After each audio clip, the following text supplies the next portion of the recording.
You're listening to the People's Podcast. And we swagger when we walk, because by God, we can. This is JSC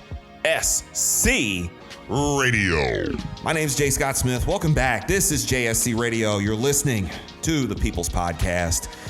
Coming to you once again from, wouldn't say the greatest city in the world, because I grew up in the greatest city in the world, but second greatest city in the world, New York City. I am here and honored to be speaking with a best-selling author. He spent 20 years as a corporate executive, 20 plus years, I should say, as a corporate executive in the pharmaceutical industry, but he's written his first book. He's an internationally certified executive coach. His first book is called What You Don't Know Is Hurting You. 4 Keys to a Phenomenal Career. We're all trying to get ourselves right. We're all trying to get our careers right, whether you're a journalist, whether you're working as a banker, whether you're trying to make videos, whether you're trying to do podcasting like me. We're all trying to get right, and we need to know the methods to success. And I'm sitting here with one of the more successful individuals I've ever had in front of me on this show, Mr. Marion E. Brooks. Mr. Brooks, welcome to JSC Radio. Thank you. I'm excited to be here. Oh, the excitement level and the pleasure's all mine. And I wanted to, I always like to start these off by getting to know the person I'm talking to, because you've done so much. You're an author. You've worked as a pharmaceutical executive. Just give me a little background on you, so the world can get to know you. You've been on TV. I've seen you everywhere. I've talked to people about you before. You had this amazing story.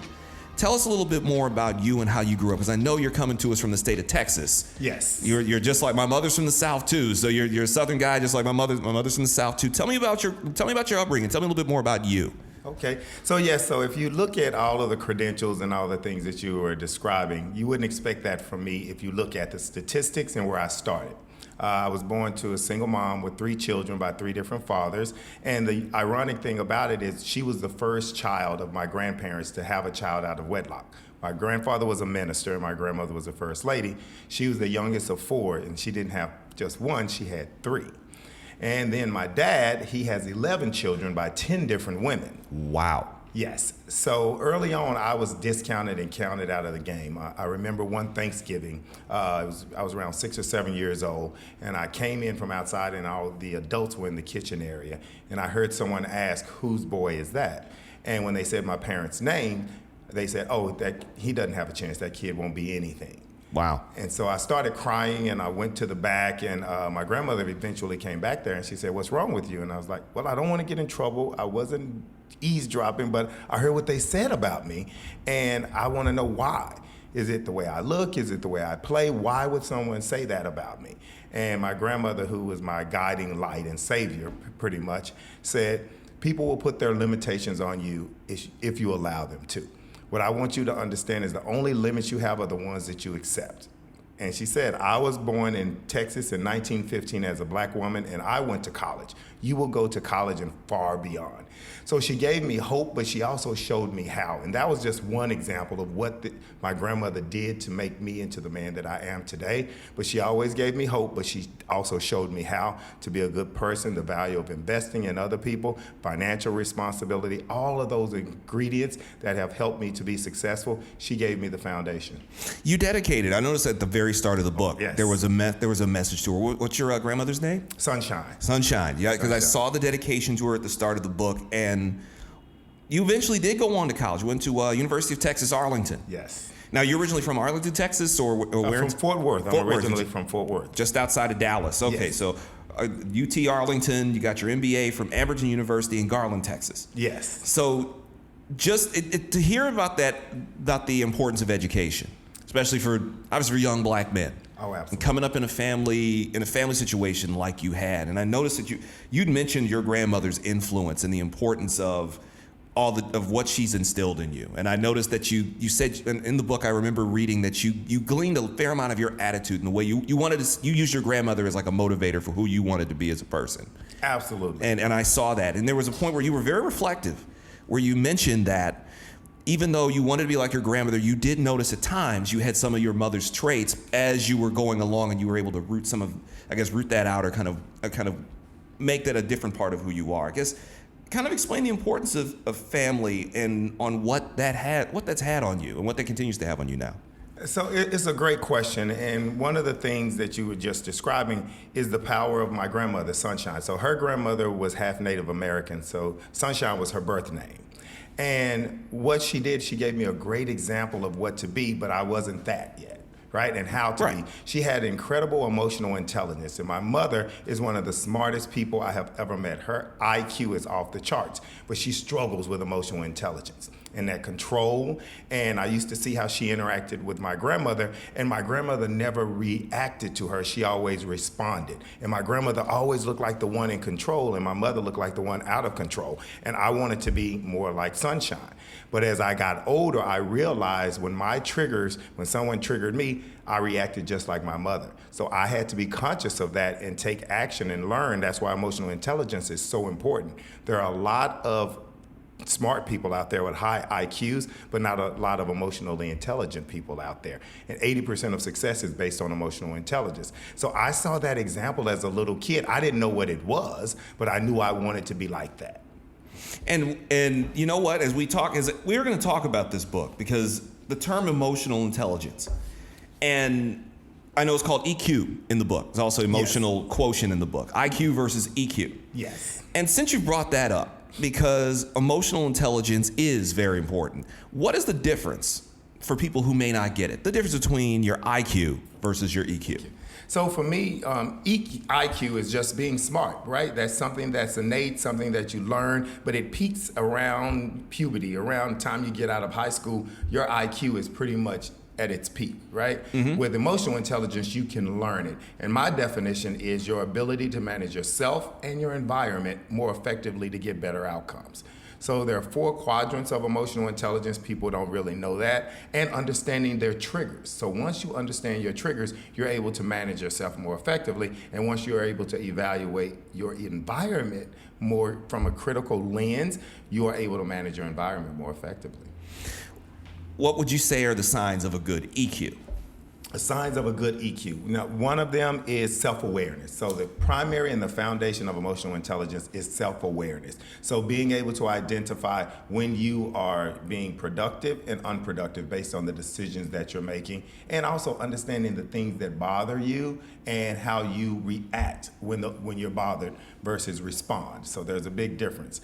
And then being able to take the awareness to control. So someone comes up and they're yelling at you and they're doing all this stuff versus you jumping back right at them, being able to identify, okay, what are my options here? How do I maintain control? How do I show up as the leader in this situation? So being able to activate what is called your prefrontal cortex.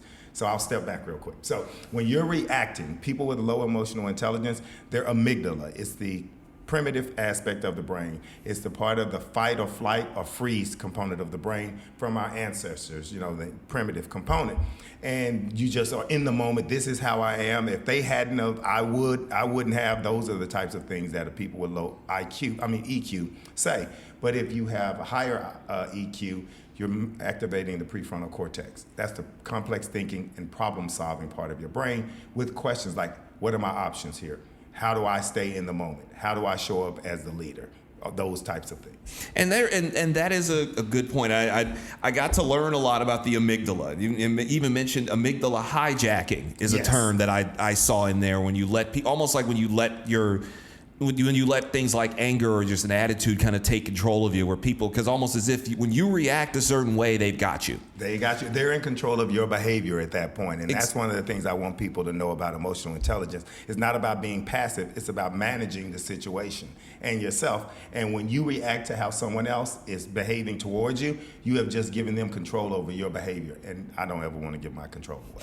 And that's because I don't know if you played sports or not growing up. Yes. I played baseball, basketball, and football. All right, football coaches are always good for kind of having little tidbits like this. And when I'm reading some of this, it's almost like someone took some of the stuff I've heard from football coaches, but really broke it down. Like, you can't let somebody get in your head like that and really make you kind of get off of your focus. And when I think about it, when you've mentioned things like this, when you look at the business world, for example, who are some of the leaders, examples in the business world of having like a high EQ, a high emotional quotient? I would definitely say Oprah. Hers is, I think, off the charts. Bill Gates handles situations extremely well as well from my perspective. I really like the way he handles, like even hecklers. I would say President Obama does a fantastic job of staying in the moment and looking at other ways to manage a situation or a conversation. And it's that pivot to say, okay, now they're doing this. Now, what are my options? Because one option is always to come right back at them. Another option is to address it from a different way, engage somebody else, or separate from the situation. So those are some of the examples I think that people who demonstrate very high EQs. Obviously, it says a lot about this in the book, but how can people improve their EQ? Say if you're someone, and I mean, I always look at ways to try to better myself too. Yeah. And I've been at this 15 years. I've been doing this podcast for 2 years. I've been doing all this different stuff, but I always want to look at ways to get better. So if someone comes up to you and says, I feel like I'm not as self-aware as I should be, or maybe I recognize there are some issues where I'm quick to shift blame or point things. How can somebody improve that EQ to make sure they're not continue to be in the same situation? Well, other than reading the book and getting the tips Obviously, there yes. as well, I think a key thing, one of the simple things that you can do today, so everyone listening, you can do this today, and it'll help to grow your EQ. Actually, just go home and reflect on your day. Reflect on what went well and what did not go well. And the things that didn't go well during the day, write out what you would have liked the outcome to have been, and then focus on what you could have done differently. So let's just say this, I'm in an office and getting along, at least I think I'm getting along pretty well about my day, and there's probably something that goes wrong, or maybe there's a miscommunication. And next thing you know, you've got an editor, you've got a coworker in your ear, basically. Rather than say lashing out or trying to go back and forth with them, it's take the time to really reflect on, okay, what can I do here immediately? And then going forward, what can be done to avoid the situation? Exactly. So the first thing, if you're engaged with someone, first you want to make sure that you take a breath. So taking a breath and asking yourself a different question. So versus, why is this person doing this? Why are they so incompetent? Why are they so aggressive? All of those negative things, you have to change the questions you ask yourself to activate your prefrontal cortex. So the question can be, okay, how do I manage this situation and show up? I always tell people, show up as the leader. Remind yourself that you need to be the leader in every situation. Even if they're your boss, you need to show up as a leader. So what are some of the options that I have to do that? So in the heat of it, and then also understand if you've been triggered. So what are the things that you know that are innate to you? Like for me, I don't like bullies. I do not like bullies at all. Me neither. And most people don't like bullies, but I have a visceral reaction to bullies to where I'm going to put them in their place, but that puts them in control of my behavior. So you can manage bullies different ways. You can say, you can come right back at them and give them what they're giving, or you can say, I think your tone and your energy is a little too aggressive right now. I don't think we'll find a good solution. So why don't we come back together at another time? It might make them more angry, but who looks like the person in charge? And then if they continue, you can say, I'm beginning to feel uncomfortable with this situation. I think we might need to have a third party intervene. In that situation, you have gotten your objective. So your objective was to diffuse them and to put them in their place, right? Exactly. But you did it in a much more professional way, and no one could criticize your behavior based on how you handled it. That's an emotionally intelligent response to a bully. It's being able to handle tight situations without getting tight yourself. Exactly. Manage yourself and your environment more effectively. And one of the key things I did want to drop as well around EQ and IQ, when your amygdala or you're having an amygdala hijack, you lose on average 10 IQ points. So your argument is not as articulate or well crafted and structured as it could have been, because now you've gotten caught up in the emotion, and we never want to lose IQ points. And that's true, because if people, and anybody who's listening may know this, if you get angry at certain points, you get mad, somebody really gets underneath your skin, people will start to stumble or start to stutter, or they'll say the wrong thing, and it's just like leaving you wide open. Yeah. Yeah. When you're distracted, when you're off, you can tell. Absolutely. And it shows. You had an anecdote in the book, and it jumped out to me because I'm very descriptive facially. And when you talked about this, it made me think of all the different times where it can read very well on my face. If I'm in a good mood, you know it as soon as I walk in the room. If I'm feeling something, you see it. It's right there. If I'm not feeling it, even if I think I'm just chilling, I'm good, I'm not. I'd have the worst poker face in the world. And there was an anecdote you gave in the book about you were at a meeting and a speaker, you could tell the speaker didn't know what he was talking about, or usually wouldn't know what he was talking about. And you thought you were doing a good job of kind of masking it, but somebody noticed it, and it turned out to be a very great teachable moment for you. You can go, and obviously I know people can read about it more in the book, but kind of go into that a little bit more here, just what that's like, and for people who are like me, whose face might tell on them a little bit. I always hear the old adage, like my mom or my aunt would say, "Fix your face." Yeah. And that's the first thing I think of. I got that a lot as a kid myself. Man, you need to fix your face. That's the only thing I keep hearing in my mother's Southern accent is, you got to fix your face. So how important is that to be able to kind of work on that aspect too, the facial cues and things we give away in body language? So that's one of the things that I said, what are you not saying? Right? What are you saying that you don't think that you're saying with your body language and your facial expressions? So the example you're referring to is I was in a new role, and we were in this huge meeting. It was one of the most important meetings of the year. And the speaker was up there, and he was all over the place. And I was thinking, this guy is all over the place. He has no idea what he's talking about, all these things. But I thought I was engaging still. And after the meeting, my new boss asked me into her office. And she said, I want to give you some feedback. You thought he was incompetent. You thought all of these things. And I was like, how did she know that? She was like, it was written all over your face. And you looked just as bad in that meeting as he did. Wow. And I was like, whoa. Okay. And she's like, you have to manage that more effectively because you're delivering a message. What you think shows up in your body language and your facial expressions, no matter what you think you're doing, what the things that you're saying in your head show up. So I tell people, be conscious of that. So if you're thinking something negative, or even if you're like not confident, or you think these people are thinking this about me, it shows up in your body language. So you have to manage that, and you manage it with your mind and the stories that you're telling yourself and what you allow to seep in.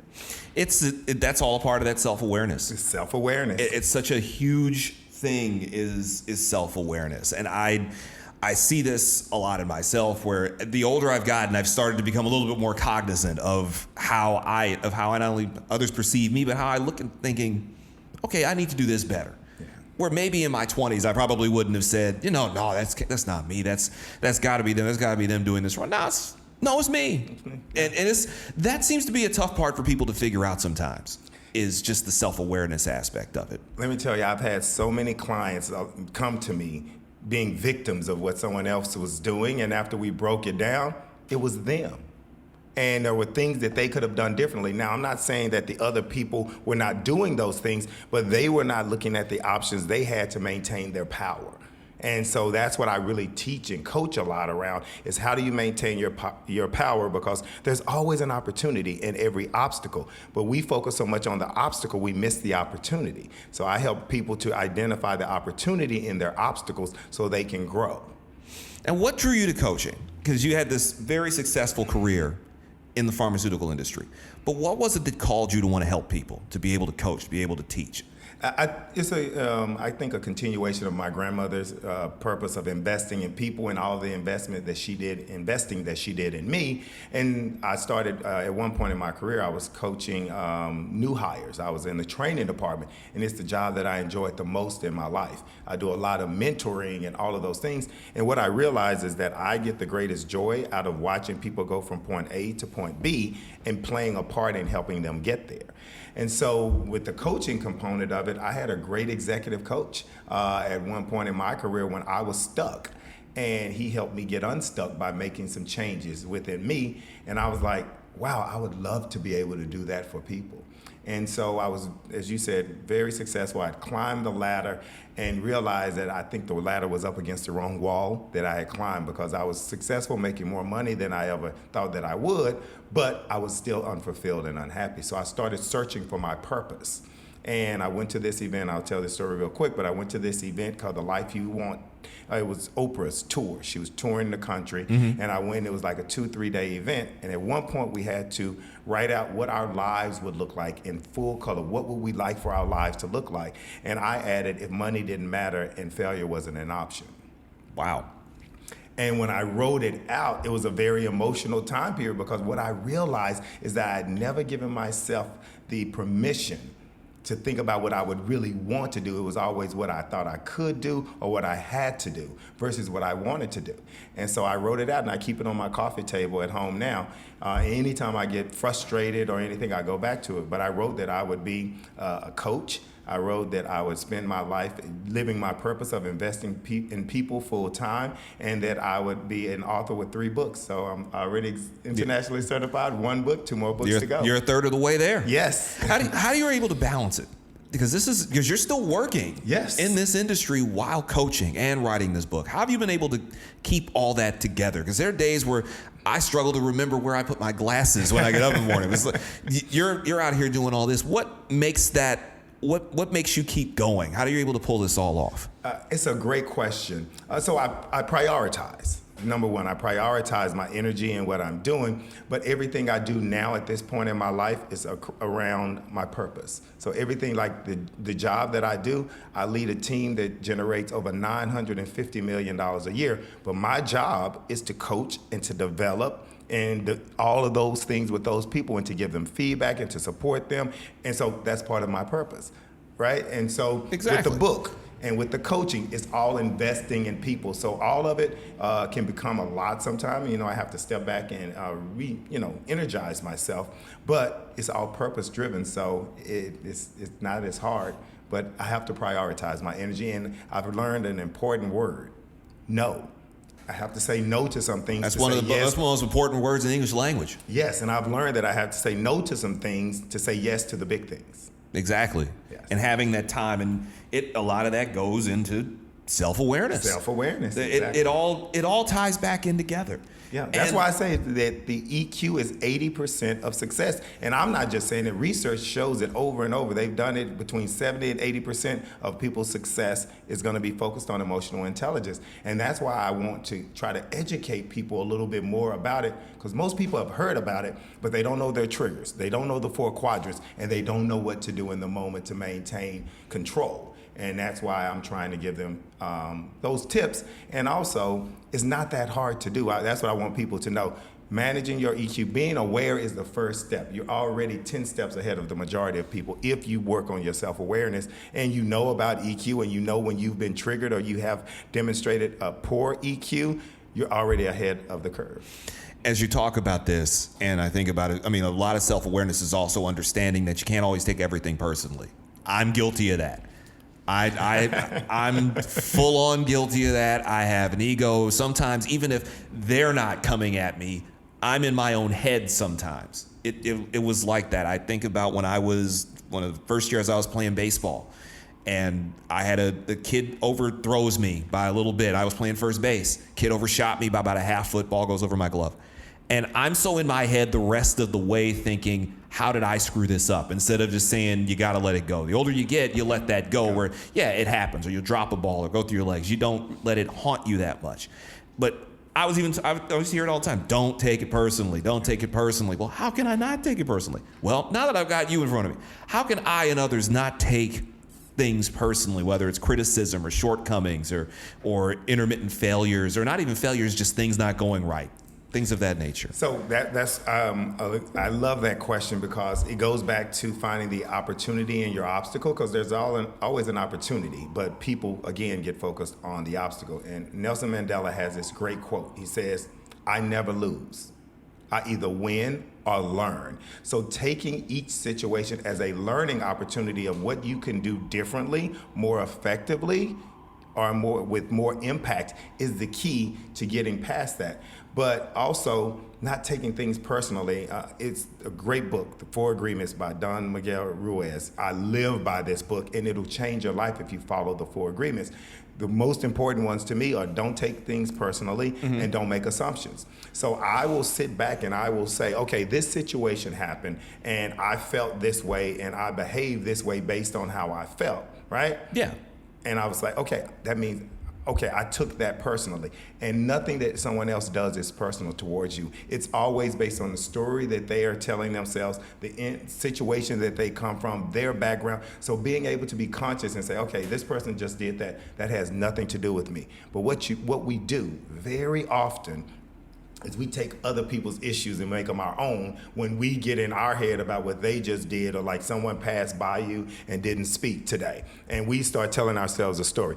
Oh, they must be mad at me about the report, or this didn't happen, or maybe I'm not getting the promotion. So we start telling ourselves all these stories, and guess what happens when we start telling ourselves those stories?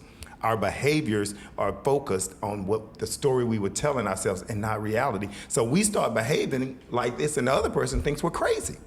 So that's the risk of taking things personally. Don't make assumptions. Ask.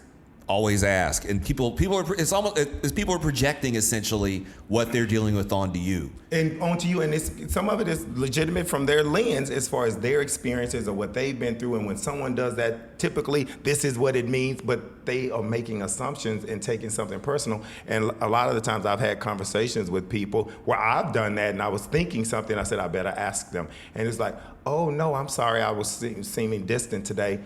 My mother's sick. And you feel like an idiot at that point because you've told yourself this whole story around what they're doing. No, exactly. No, I get that. And I find myself seeing that from others. And it's just where so often than not, they're thinking that, I've had people ask me, it's like, were you in a bad mood? Did I do something wrong? I was like, no, I didn't even realize. That goes back to maybe my face, might tell a different story. But I just go like, no, actually, this is not an issue at all. I didn't know you had a problem. And then by that point, it's all hashed out. Yes. Because sometimes it's just as simple as a miscommunication. I was going to say communication. So, and then also though, when people do certain things, not taking it personal is extremely important, like really important, because sometimes you be like, no, they did that on purpose. Yes, they may have done that on purpose, but it had nothing to do with you. It could have been any old person in the world that they would have done that to. So it's not personal towards you. Now, you don't have to accept that type of behavior from anyone, but you can't take it on and make it your issue.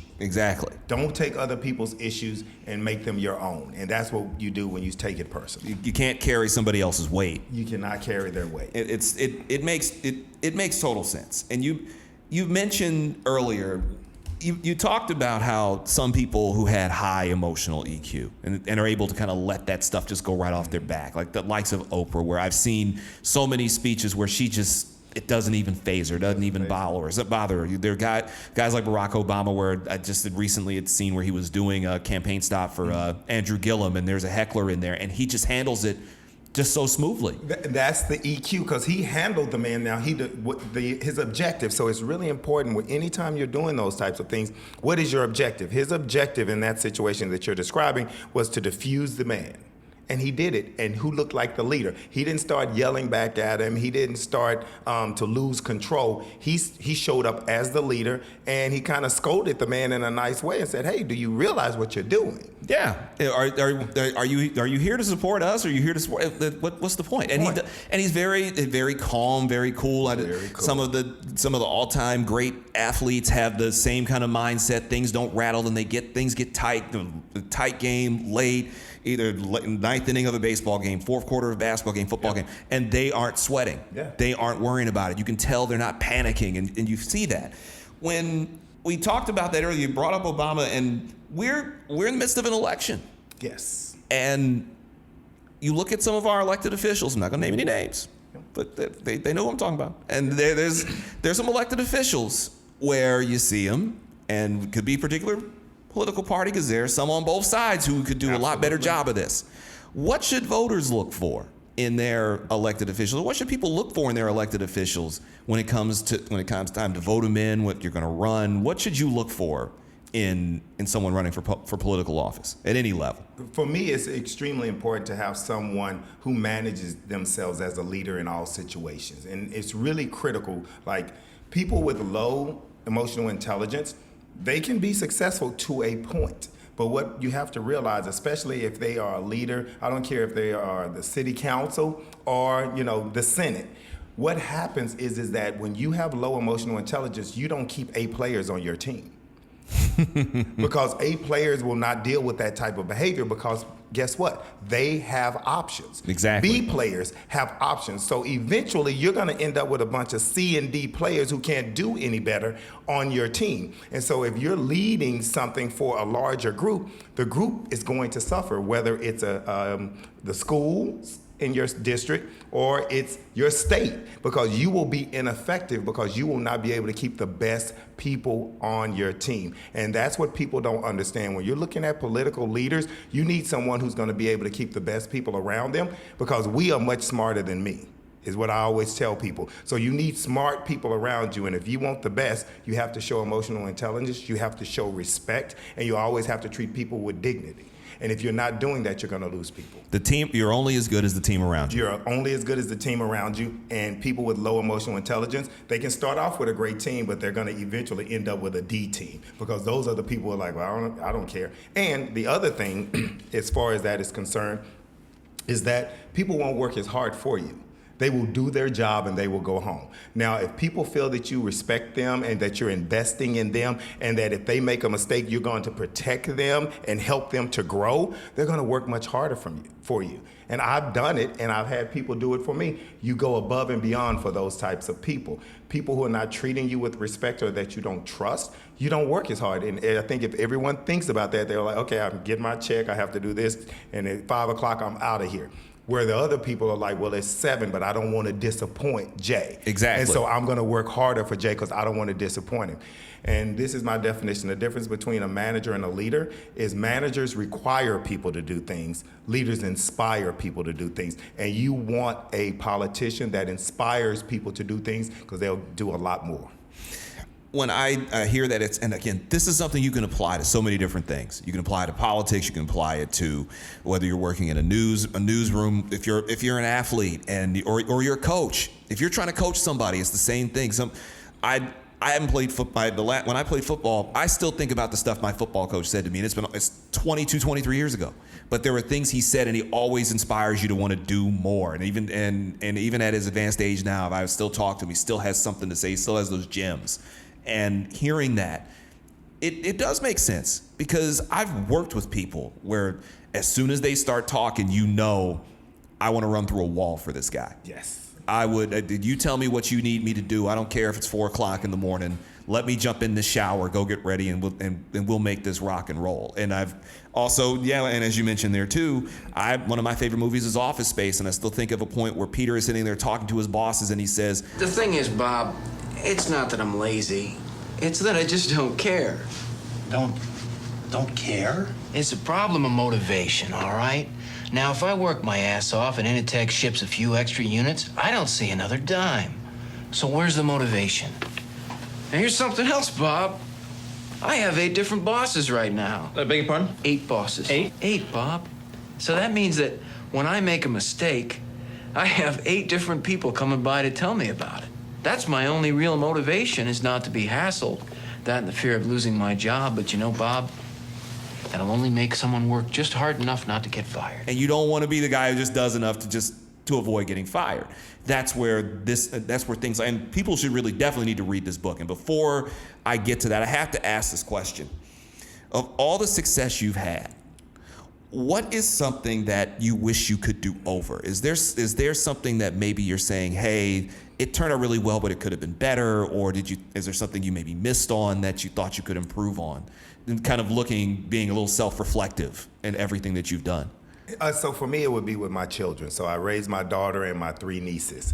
And I think I could have been a better father at times. I think I could have been more focused. Wow. Because I wasn't always present, because I was running from poverty. Right? So I didn't want to be poor anymore. So I was working so hard versus running towards prosperity. So sometime when I was together with them, I wasn't always as present as I should have been. And that's one of the things that I look back on, and I wish I had done differently. Wow.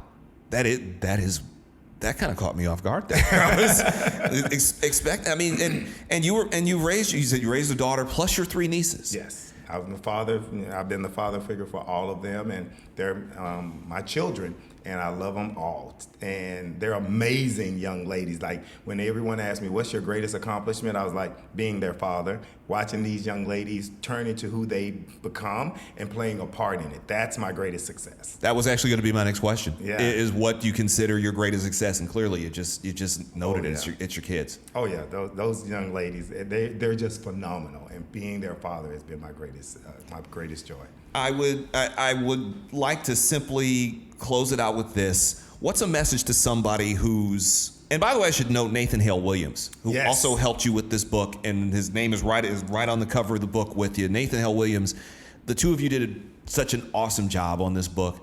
Leaving this discussion here, what is a message you would like to give to people who may be dealing with issues in their office or trying to figure out maybe a new career or where they can go next?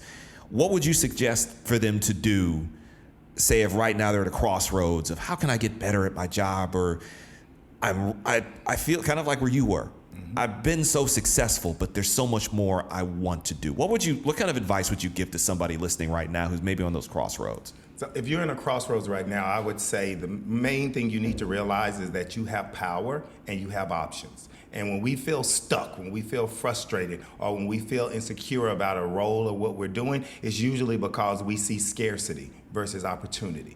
So realize that you always have power and you always have options. The key thing is to realize and understand that you might not like all of the options, but the more you explore the options, the more options come toward you. What you focus on grows.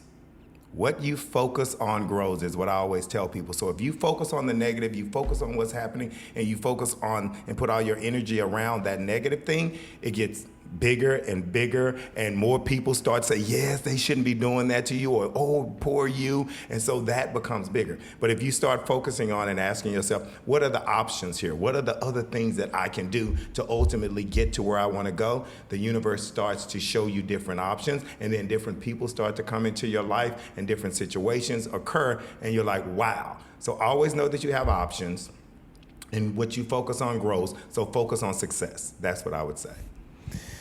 Where can people get the book? It's a simple question. Where can people find this book? So they can get it at Amazon.com, and they can also get it at my website, MarionEbrooks.com. MARION, don't forget the E, BROOKS. And you told me an interesting story about why that E is there in Marion E. Brooks, to make sure we're not just saying Marion Brooks. What is the story behind the E in Marion E. Brooks? So I'm named after my great uncle, Dr. Marion J. Brooks, but it was just Dr. Marion Brooks. And in Fort Worth, Texas, he was the first African-American doctor to have credentials at the hospital. So if you Google Marion Brooks, Fort Worth, it comes up, he is Marion Brooks, I'm Marion E. Brooks, because Dr. Brooks will always be the original Marion Brooks. It's the same thing when people refer to me as Mr. Smith. I always say, no, Mr. Smith's back in Detroit. You can just call me Jay. Marion E. Brooks.